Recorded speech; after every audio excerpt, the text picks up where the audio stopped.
The first time I saw Black Pines High, the morning mist was still curled around the fence like a warning. I was standing at the edge of the cracked parking lot, a duffel bag slung over my shoulder, staring up at the sagging roof and tall, grim windows. They said it used to be a prestigious school back in the 50s, rich families, old money, uniforms and all. But now, it was just a forgotten building hanging on to its last few years. My name is Garrett. I had taken a job as the school's janitor. Temporary, they said. A fill-in while the regular guy recovered from some surgery. I didn't mind. I'd done worse jobs. I needed the paycheck and the quiet. But I'll tell you now, I wish I'd never walked through those rusted double doors. The principal, a short, tense man named Mr. Langley, met me in the front office. He barely looked up from his paperwork as he handed me a ring of heavy keys and a folded map of the building. You'll find your closet down in the East Wing basement. Staff usually leaves before sunset. Just make sure the doors are locked, lights off, and stay out of room B109. It's sealed for a reason. I chuckled awkwardly. Sealed for what reason? He looked me dead in the eyes. You don't want to know. Just do your job and stay clear. That's all. With that, he shuffled away, leaving me standing in the stale air of the office. The walls were lined with faded award plaques and yellowing photographs. I could almost hear the echo of children's voices. Though the halls were dead silent, I found the janitor's closet easily enough. It was small, dusty, and had a musty smell that reminded me of old raincoats. I stowed my things and grabbed the clipboard that had my cleaning schedule. Nothing strange, just regular maintenance. Sweep the floors, mop the gym, empty bins. That first night was uneventful. Quiet. Peaceful even. But I still felt something wrong. Like I was being watched. Once, while sweeping the hallway near the science lab, I heard the soft creak of a door behind me.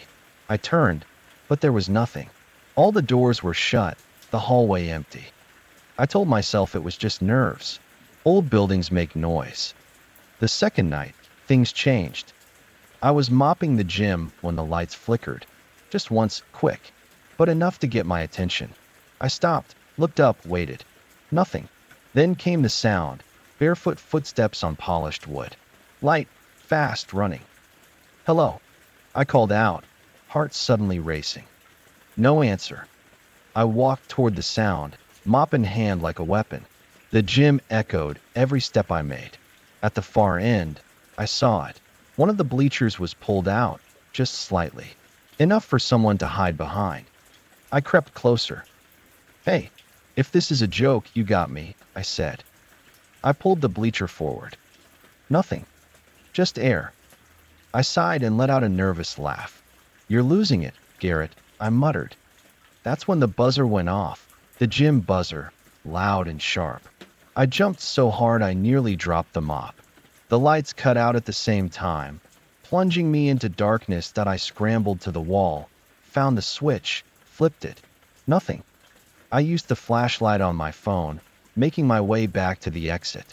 As I reached for the handle, I heard something breathing. Heavy, ragged, just behind me. I turned the light and there was no one. I left the gym, heart thudding in my chest. Back in the hallway, the lights were working fine. I checked the fuse box. Nothing tripped. By the time I clocked out, my nerves were shredded. I locked the front door and walked into the cold night, wondering what the hell I had signed up for. I told myself I was imagining things. Stress. Isolation. Maybe I needed sleep. But the third night would prove I was wrong. Dead wrong. The third night, I arrived just before sunset. The school sat quietly under an orange sky, casting long shadows across the courtyard. The building looked more like a mausoleum than a school now. Cold, still, waiting. I wasn't going to admit it out loud, but I was scared. I told myself again it was just an old building. Drafts. Pipes. Rats maybe. But I also brought a flashlight with fresh batteries, my phone fully charged, and I kept the janitor's keys clutched tight in my fist. Most of the cleaning went quietly. The cafeteria was oddly clean, like no one had used it in weeks. Same with the classrooms. I barely saw any signs that real students ever walked these halls. It was eerie, like the building had been abandoned, but no one bothered to mention it. Then I got to the East Wing. It felt colder there. I hadn't noticed it before, but the air was thicker somehow, heavier, like walking into a room where someone just had a serious argument. Tense. Electric. The map said room B109 was at the very end of that hallway, the one I'd been told to stay away from. As I mopped my way down the corridor, I saw it, B109. A metal plate above the door, black letters against dull gray. The door was chained shut with thick rusted links, and a padlock the size of my palm. The frame was sealed with boards and nails, too. Someone clearly didn't want it opened. I told myself to keep walking, but I stopped. Because as I passed by, I heard something inside. A voice. A whisper. Not words exactly. More like a low, breathy chant. Repeating. Over and over. It stopped the moment I turned to face the door. I crouched, listening closely. The chanting didn't come back, but I heard something else. A thump. Then another. Soft, slow, like someone walking barefoot across the room. And then a knock. 3 slow knocks from the inside. I backed away fast. Every instinct I had screamed at me to get the hell out. But I couldn't move. I was frozen there, staring at that chained-up door like it might open at any second. Behind me, something fell, a loud crash of metal on tile. I spun around. One of the lockers had burst open. Papers were scattered everywhere, fluttering like dead leaves in a storm. There were no windows open. No wind. I picked up one of the papers. It was a student's essay, dated 1963, still legible, written in neat cursive. The name at the top, Elias Monroe. My stomach turned. That name sounded familiar. Then I remembered. It was on one of the plaques in the front office. A gold plate. In memory of Elias Monroe, class of '63. Memory. Why would a dead student's paper be inside a locker that just flew open on its own? That was it for me. I left early that night. Didn't finish cleaning. I told myself I'd come back the next day, but in the morning, I almost called to quit. I didn't. Stupid pride. But I did ask around. The grocery clerk near the school was an old guy who'd lived in the town his whole life. When I mentioned Black Pines and room B109, his face went pale. "You're working there?" he asked. "Yeah," I said. "Know anything about that room?" He shook his head. "That room's been shut since before I was your age. Something happened there. Some say a ritual. Some say a murder. Whatever it was, the school sealed it up and never reopened it." "And Elias Monroe?" I asked. He frowned, then said, "That boy went missing. Right before graduation. They found his stuff in his locker, but no one ever saw him again." I didn't know what to say. That night, when I returned to the school, I took the long way to the East Wing. Every light I passed flickered as I walked by. Every hallway felt colder than the one before it.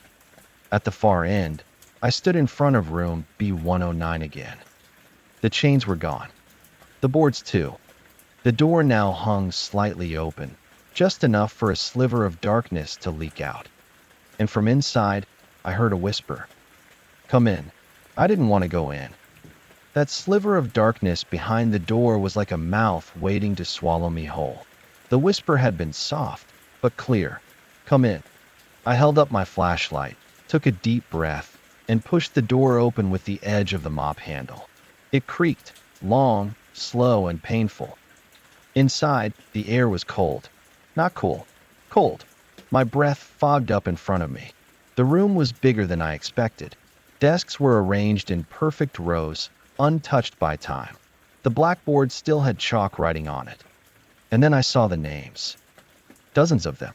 Written over and over in chalk. Every inch of that blackboard filled with names of students. Some I recognized from old yearbooks. Some were on those faded papers I found in the locker. But many were names I'd never heard before. Names that looked old, like they belonged to another century. Then I saw my own name. My name, scrawled at the bottom of the board. I stared at it, frozen. My mouth went dry. My knees felt weak. That's when I noticed the desks. Each had something carved into it. Symbols, circles, lines, strange shapes I didn't recognize. They were deep, like someone had used a knife or nails. The carvings gave off a faint glow, as if the desk would itself held heat. I took a step inside, and the door slammed shut behind me. Hard. My flashlight flickered and went out. The darkness was thick, suffocating. I spun around, trying to find the handle, but it wasn't there. My hand hit smooth wall. The door was gone. I heard movement. Soft footsteps on old tile. Then desks scraping across the floor, slowly at first, then faster. I wasn't alone. And then I saw him. A boy, thin, pale, standing at the front of the room near the chalkboard. He looked my age, maybe a little older. His clothes were torn at the sleeves. His skin was gray and dry like paper. He didn't move, just stared at me. "You shouldn't be here," he said. "Who are you?" I asked, my voice shaking. "I was like you," he whispered. "A cleaner. Long ago." He looked toward the desks. They had all moved, forming a circle around me. "You can't leave once you enter," he said. "That's how it starts." "What starts?" "The remembering." The boy turned and walked through the blackboard like it was water. Ripples formed as he vanished. The air grew heavier. The desks began to shake. Then came the voices. Soft whispers. All around me. Chanting. I fell to my knees, covering my ears. But it didn't help. The sound was inside my head now. Words I didn't understand, but they filled me with dread. Then I passed out. When I woke up, I was lying in the supply closet near the janitor's office. My flashlight was next to me, batteries dead. I scrambled up and ran home, not looking back. The next morning, I checked room B109. It was sealed again. Chains, padlock, and boards nailed in place, like it had never been opened. But the name Elias Monroe was gone from the front office memorial plaque, and my own name was etched in. I didn't go to school the next day. I stayed in bed, staring at the ceiling, trying to convince myself that I'd imagined everything, that the room hadn't really opened, that I hadn't met that boy, and that my name hadn't been carved into any plaque. But it all felt too real. The cold, the whispers, the boy's eyes. My phone buzzed around noon. A message from Amanda. "We need to talk. I saw something weird today. Meet me at Black Pines Library at 4. I hesitated, but curiosity was stronger than fear. I arrived at the old library early. It was almost empty, just a few students scattered between shelves, their faces buried in textbooks. Amanda was waiting at the back table. She looked shaken, like she hadn't slept. "You weren't at school," she said. "Figured you'd be hiding. After what I found. I don't blame you." She pulled out a folder and slid it across the table. Newspaper clippings. Yellowed, torn at the edges, some barely legible. All of them about Black Pines High, and all of them dated decades ago. "Look at the names," Amanda whispered. I did. My fingers trembled as I skimmed through headline after headline. Student goes missing after cleaning shift. Elias Monroe, 1993. Boy vanishes during detention. Henry Bell, 1971. Janitorial staff disappear in basement. Investigation closed. Each article mentioned students working late at school. Every one of them vanished. Amanda leaned in. "The school covers it up. Every time.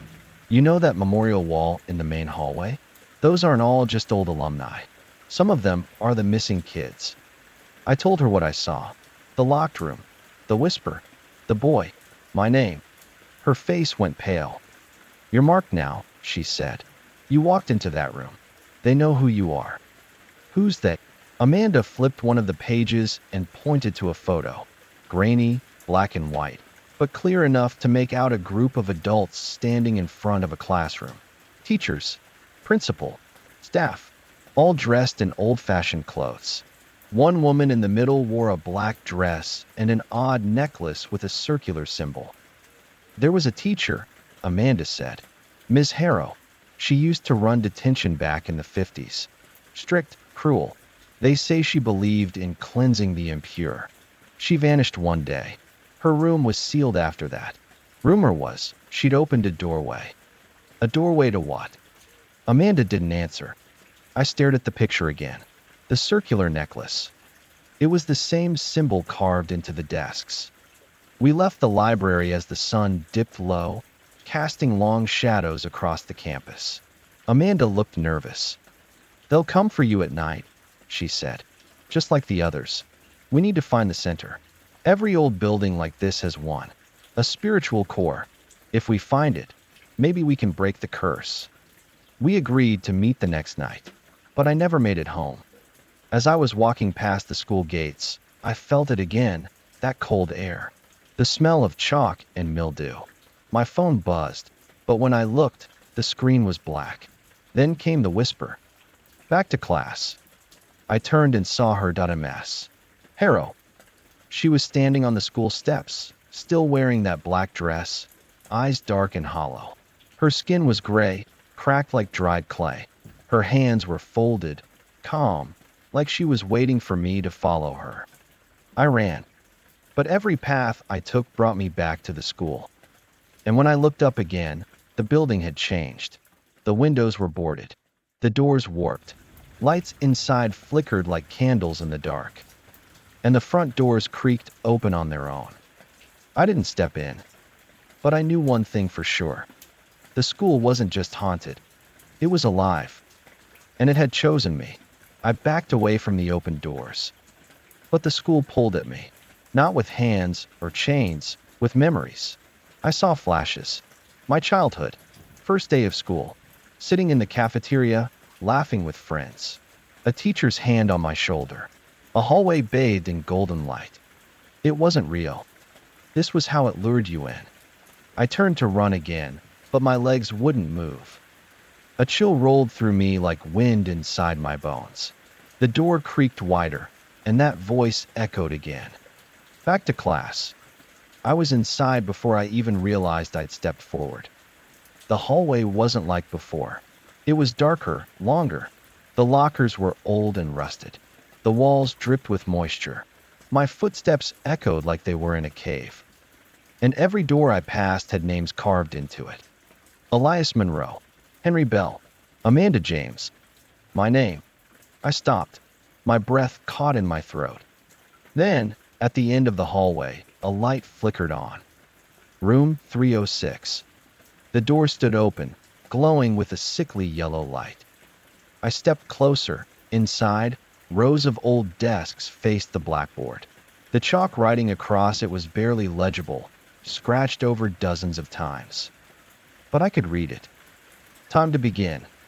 I turned to run again. The door slammed shut behind me. I wasn't alone.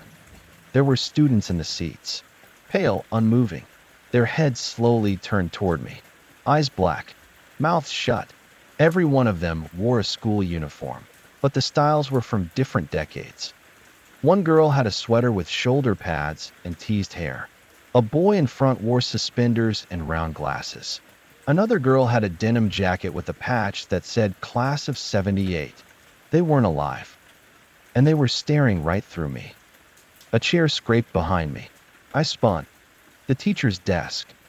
Miss Harrow sat there now, hands folded, eyes blank. "You are late," she whispered. "Detention is forever."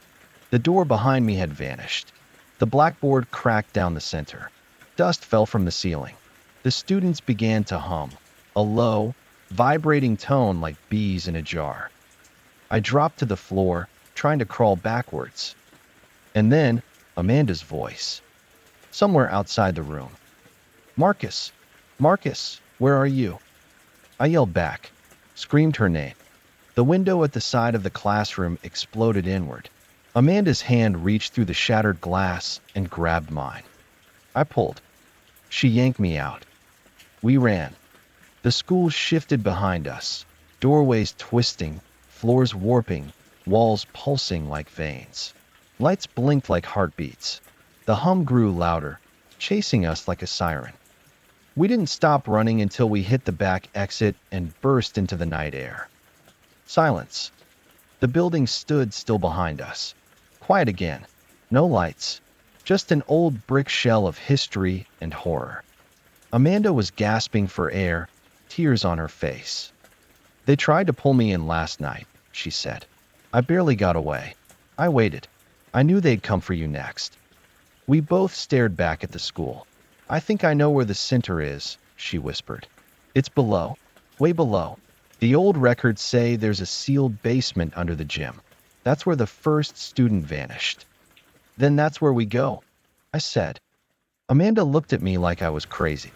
But I wasn't scared anymore. Not of ghosts. Not of stories. I was scared of what they were doing to us. And I wanted it to stop. The rain hadn't stopped all night. It had started sometime after dusk, a soft drizzle that soon turned into a steady, relentless downpour. The sound of it tapping against the windows of the abandoned school echoed like faint whispers, murmurs that seemed to seep into your skin and nestle deep in your spine. I didn't sleep that night. None of us did. We had retreated to what used to be the library, using desks and overturned bookshelves to barricade the door. Inside, the stale air smelled of decayed paper and mold. The once proud books, now damp and curling, lined the shelves like forgotten memories. It was the only place that felt even slightly safe. But even then, safe had become a relative word. Michael sat in a corner, knees to his chest, his eyes wide and unfocused. He hadn't said a word since we saw what happened in the old gym. That shadow, that voice, it wasn't just a trick of the mind. I knew it. We all did. But none of us wanted to be the first to admit it. I tried to keep watch, flashlight in hand, but my eyes betrayed me more than once, lids drooping as the hours stretched thin. Every time they closed, I saw it. Mr. Hargrove, our missing teacher, only it wasn't really him. His face was all wrong, stretched too wide. His grin-splitting skin like it wasn't meant to hold a mouth that size. Sometime before dawn, Sarah finally broke the silence. "We can't stay here." No one answered. Not because we disagreed, but because we knew she was right. If we stayed, something was going to find us. "What do you mean?" Josh asked finally, voice trembling. "We need to go deeper," she said. "To the sublevel. That's where it started. That's where the noise came from. I saw it when I ran. A door. I think it leads to the old maintenance tunnels." My gut twisted. The idea of going deeper into the school was the last thing I wanted to consider. But Sarah had always been the rational one. Brave, even. And if she thought we had a chance down there, well, who was I to argue? We gathered what little we had, 2 flashlights, a half-empty bag of chips, and a phone with 12% battery left. We didn't say much as we moved, our footsteps soft, careful. The halls felt tighter somehow, like the building itself was watching us. As we approached the basement stairwell, the lights above us flickered. The power had been dead for days, but somehow, the fluorescent bulbs buzzed faintly. It was just enough to cast long shadows against the walls, shadows that didn't always match our movements.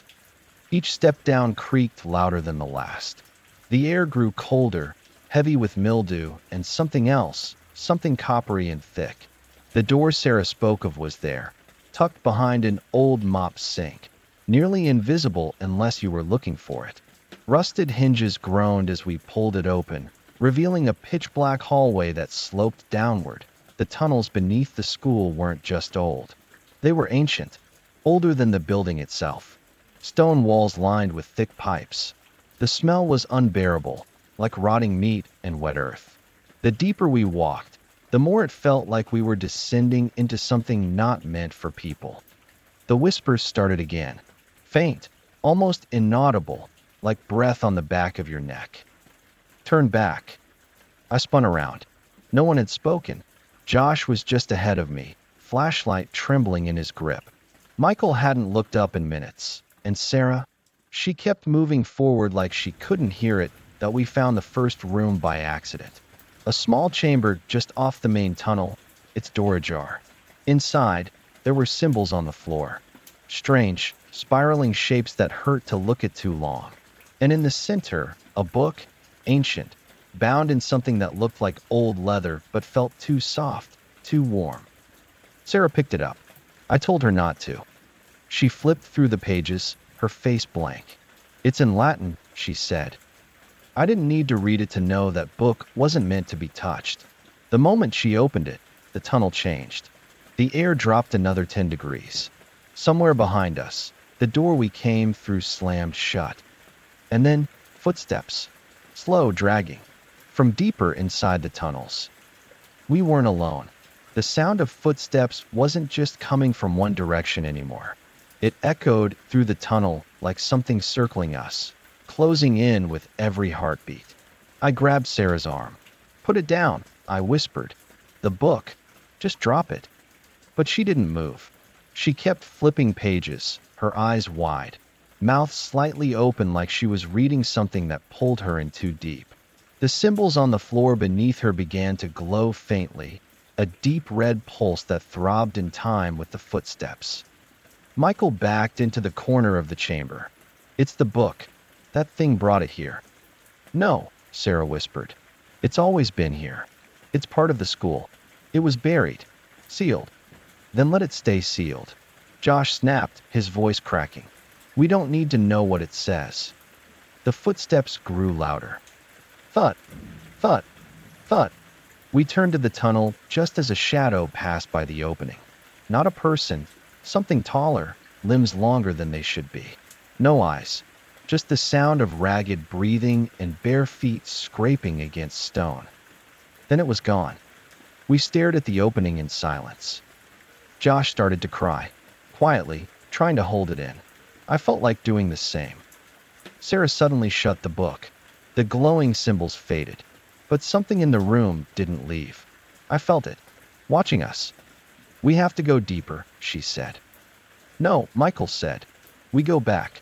We take the door and get out." "There's no out," she said. "Didn't you hear it slam shut?" I checked the hallway. The door at the top of the tunnel, the one that led back to the basement stairs, was gone. Not just shut, gone, like the wall had sealed over it. I felt my throat tighten. "What do you mean there's no out?" Sarah looked at us, her face pale in the glow of the flashlight. "This place is changing. It wants us here. The more we resist, the more it shifts. We have to play by its rules now." That's when the whispering started again, clearer this time, like multiple voices speaking at once, layered on top of each other. "Turn the page. Finish what was started. Let 'em wake." We ran. The tunnels twisted under our feet like a maze, turns that didn't make sense, intersections that looped back where they shouldn't. Every few feet, a new door. Some were sealed, others opened to rooms that looked like parts of the school, but distorted. A classroom filled with desks facing the walls. A cafeteria with food still rotting on the trays, steam rising from it like it had just been served. A nurse's office where the beds had restraints. And then we found the auditorium. We didn't recognize it at first. It was buried so far down, beneath everything. But the stage was unmistakable. The red curtain, the shattered piano, the decayed rows of chairs still pointing forward like an audience waiting for a show. But what really froze us was the ceiling. It was glass, cracked and filthy, but through it we saw the night sky. It made no sense. We were deep underground. In the center of the stage was a chair, a single wooden chair facing the empty audience, and on it a man. He looked up as we entered, slowly, deliberately. His face was thin, eyes sunken, skin stretched too tightly over his bones. He didn't blink, didn't move. Sarah whispered, "Mr. Hargrove." His mouth twitched into a grin. "You came back," he said. "Good." Josh stumbled backward. "What the hell is this?" "I told you the school remembers," Hargrove said. "It remembers everything. Every sin, every lie, every broken promise. And now it wants to show you." The walls began to pulse, like they were breathing. "I couldn't leave either," he continued, standing slowly. I tried to forget what was done here. But once you enter, it won't let go." He walked down from the stage. Sarah clutched the book to her chest. What is this place? Why are we here? You opened the path, Hargrove said. You brought it back. Now it's awake. We didn't wait to hear more. We ran again, but this time the doors slammed as we approached. Locked, trapping us inside. Hargrove's voice rang through the auditorium. You can't escape. You're not supposed to. Not yet. The lights above us exploded, one by one, as something began to rise from the stage floor. Not a person, not a ghost. Something older. Bones and smoke. Teeth where there should be none. A presence that made the air freeze and burn all at once. I screamed for Sarah to open the book, to read anything, to stop it. She did. And as her voice echoed across the stone walls in that dead language, something cracked. Not a wall, not the floor. Reality. The crack split the space like a jagged bolt of lightning, not through the ground, but through the air itself. Everything rippled. The walls of the auditorium blurred, colors draining, edges bending like heat waves. Sarah's voice faltered mid-sentence, the ancient words caught in her throat as the sound around us imploded into a vacuum. Then came the scream. Not human, not animal, not even a sound meant for ears. It came from behind the stage, from inside the rising fog that billowed through the broken floorboards. The temperature dropped so fast our breath hung in the air like smoke, and even that seemed to freeze. Hargrove didn't move. He watched the fog, smiling. Sarah dropped the book. I didn't finish it, she whispered, trembling. Michael picked it up. Then finish it now. I can't, she shouted. It changed. The words, they're different. I looked over her shoulder. The pages were rewriting themselves. The ink flowed across the paper like veins, bleeding from line to line, symbols writhing into new shapes. Josh backed away from the stage. We have to destroy it. The book, the stage, all of it. You can't destroy what's remembered, Hargrove said. It's not just written in the book. It's written in you. Suddenly, the auditorium shook. Dust rained down from above. Cracks spread through the ceiling. The fog surged forward like a wave, swallowing the rows of seats one by one. As it touched each object, that thing twisted, decayed, aged. Metal rusted in seconds, wood splintered, glass blackened. The presence in the fog was closer now. I could feel it behind the curtain. Waiting. Backstage. I shouted. There's got to be a way out backstage. We ran behind the curtain, through the narrow hallway littered with broken props and moldy costumes. The smell back there was worse, like mildew mixed with rot and something wet that had been kept alive too long. There was a stairwell at the end. Down. Always down. We didn't question it. We didn't have a choice. The fog was spreading faster, and Hargrove's laughter followed us like an echo. I couldn't tell if he was chasing us or leading us. The stairs spiraled deep, far deeper than they should have gone beneath a school stage. It felt like we were descending into something not built by hands, but grown, carved out over decades by memory, trauma, and fear. At the bottom, we entered a chamber lit by dim, flickering lights embedded in the stone. No bulbs, no wires, just dull orbs glowing like dying stars in a black sky.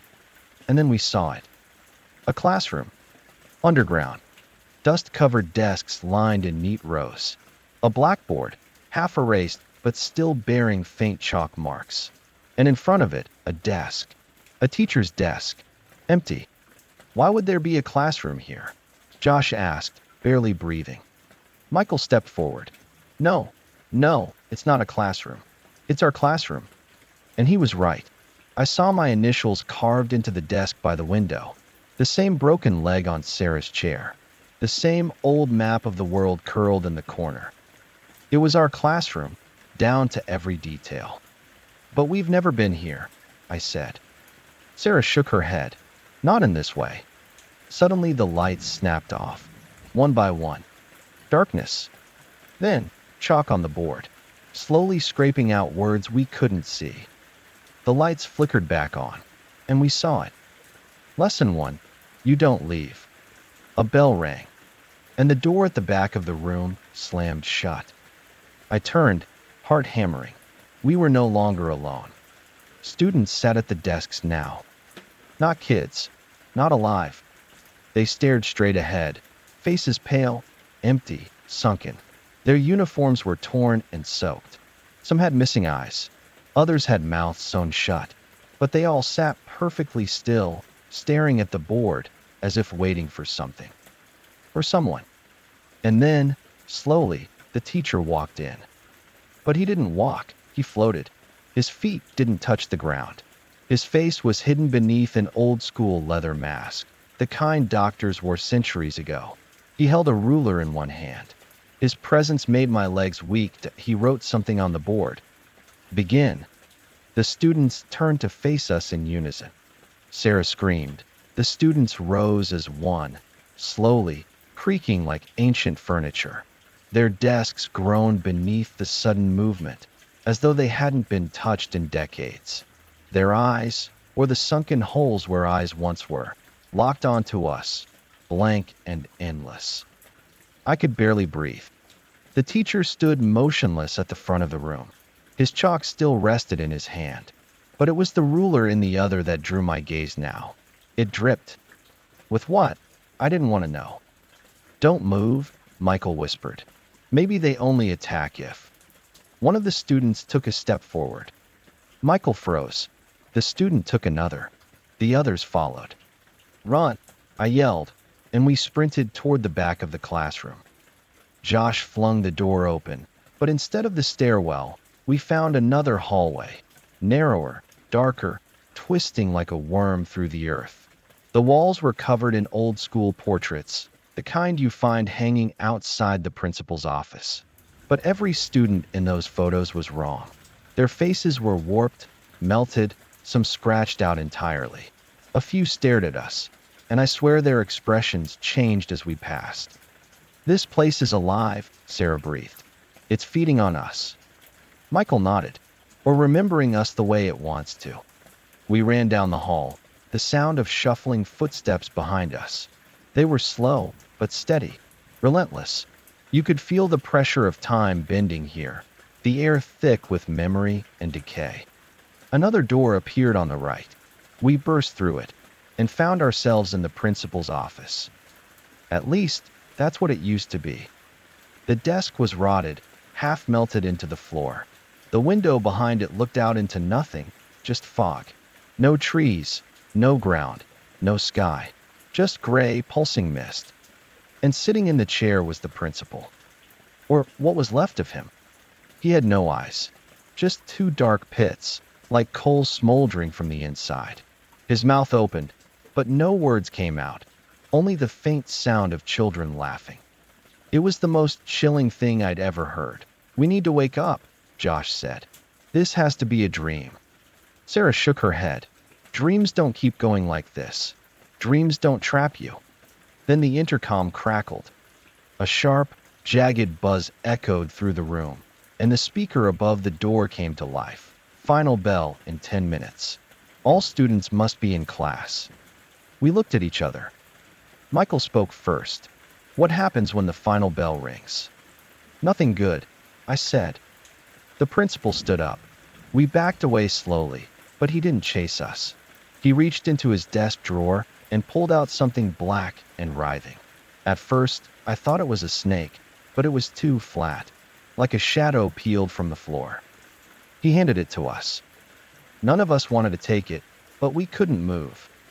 I stepped forward, took it in my hands. It twisted, then hardened. A key. Only it wasn't shaped like any normal key. It had teeth, yes, but also veins. It pulsed. Suddenly, the back wall split open, revealing a staircase descending deeper into the earth. We're not done, Sarah whispered. I nodded. We've never been done. This place, it's like it was always waiting. The fog crept into the room. We stepped onto the staircase and closed the door behind us. Darkness swallowed us again, and all that remained was the echo of the intercom. Final bell in 9 minutes. The staircase seemed to spiral forever. Each step groaned beneath our weight, as if the school itself resented us going deeper. The air was colder now, thick with moisture and something sour, like mold or old blood. No one spoke. We finally reached the bottom, where the stairs ended in a narrow hallway, lined with lockers that stretched into darkness on both sides. These lockers were different, twisted, uneven, some fused into the walls. One had a single, bloodshot eye peering from the ventilation slits. It blinked as we passed. Josh stopped. "Do you hear that?" I strained to listen.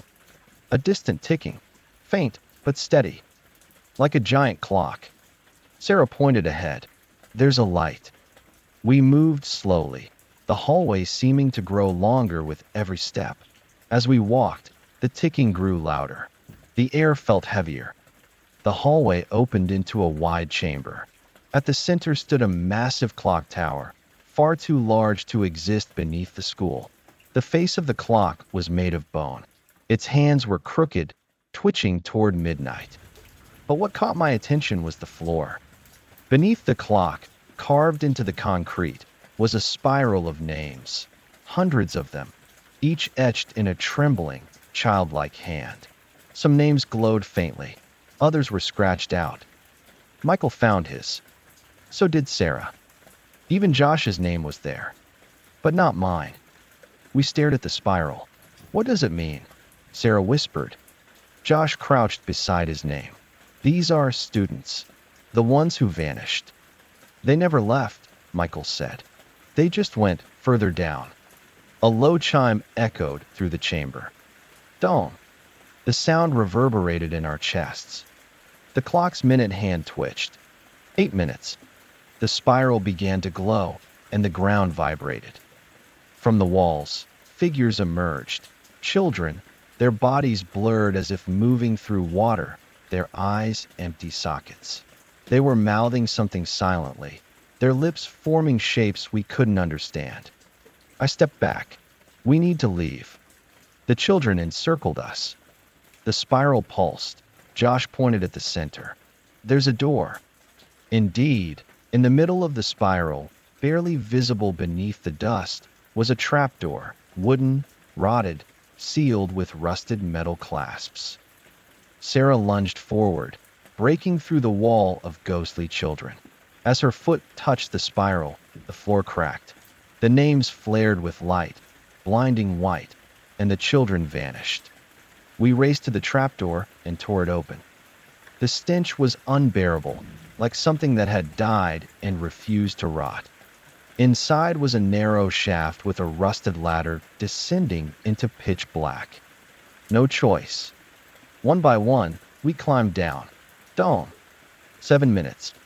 As I descended, I saw something scrawled on the shaft walls. Deep scratches, over and over, reading, "Don't listen to the teacher." Josh whispered below me, "What if he's the one keeping time?" I didn't answer. There was no bottom in sight. Only ticking. And darkness. The metal of the ladder was wet and slick, coated in grime that stuck to our hands. Every breath echoed, but the sound was absorbed by the oppressive blackness below. It was like descending into the throat of something alive. After what felt like hours, my feet touched solid ground. Josh and Sarah landed behind me. We stood in a tight, circular chamber. The walls were made of dark brick, moist and moss-covered, with a single flickering bulb overhead swinging on a wire. It buzzed weakly. Directly ahead was a heavy wooden door, bound in iron and chained shut with multiple locks. And scrawled across the door in white chalk, in large, jagged letters, "Turn back or forget your name." We all stared at it. Michael stepped forward and touched one of the locks. It crumbled to dust. So did the others. The door creaked open on its own. Beyond it was a hallway with no ceiling, just an endless sky that shimmered dark red like a wound. The walls were made of old-school desks, stacked and fused together. Papers drifted on a wind we couldn't feel, report cards, detention slips, diary pages. Each of them had names scratched out violently. Sarah picked one up. These were real students. All of them. Josh said, "This is like a graveyard." A voice whispered just beside my ear. They failed the final test. I spun around. No one there. Michael walked ahead. The hallway bent and twisted like a maze, leading us to a room that looked like a warped classroom. The chalkboard was cracked and bleeding ink. The desks were half melted into the floor. At the front of the room stood a mannequin dressed in a school uniform. Its head was a shattered globe. Its hand held a pointer stick, and its chest had been carved open, where a clock ticked inside. Dong. 6 minutes. Josh approached it. "It's him. The teacher." As he said it, the mannequin's head turned. Its mouth opened, revealing rows of paper-cut teeth. "Class is in session," it rasped. The classroom walls slammed shut, trapping us inside.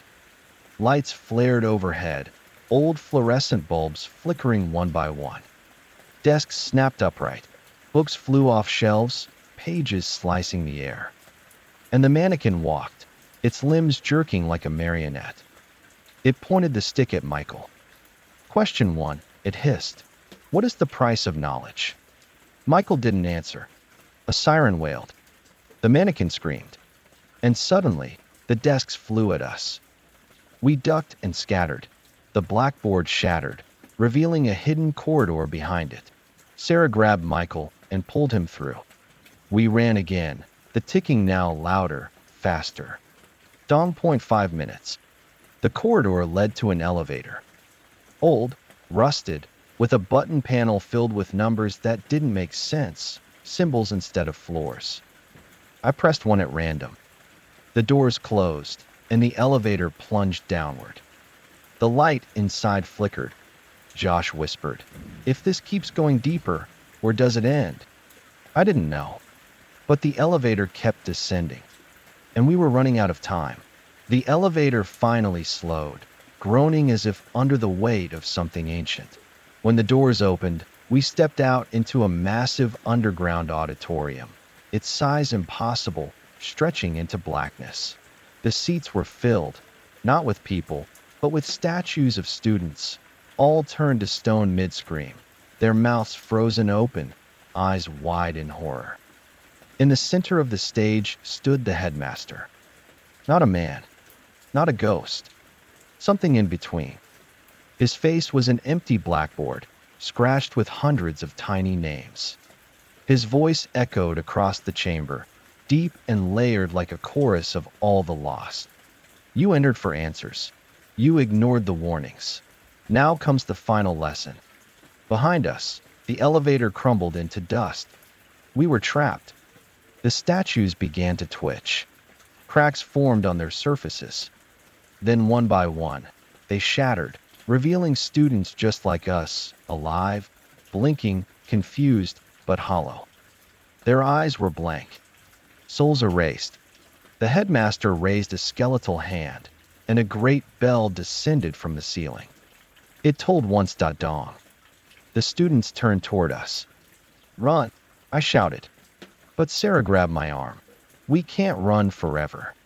She stepped forward, raised the old journal we'd found earlier. "This book, it started everything." She opened it to the last page. Blank. Then a sentence appeared in red ink. "To escape the school, one must forget the truth." Michael looked at me. "Do we let it go?" I hesitated. All the pain, the terror, the lives lost. But the statues were closing in. I reached out and touched the book. And I whispered, "I forget." The moment I did, the world split apart. The auditorium cracked like glass. The statues vanished in a flash of smoke. The headmaster screamed, his form unraveling into chalk dust. The darkness shattered, replaced by sunlight. I was sitting on the school steps. Josh and Sarah beside me. It was morning. No wounds. No underground tunnels. No memory of what just happened until I looked down at my hand. A piece of chalk, with a single name written in tiny letters. Mine. And a voice whispered from behind. "Class never truly ends."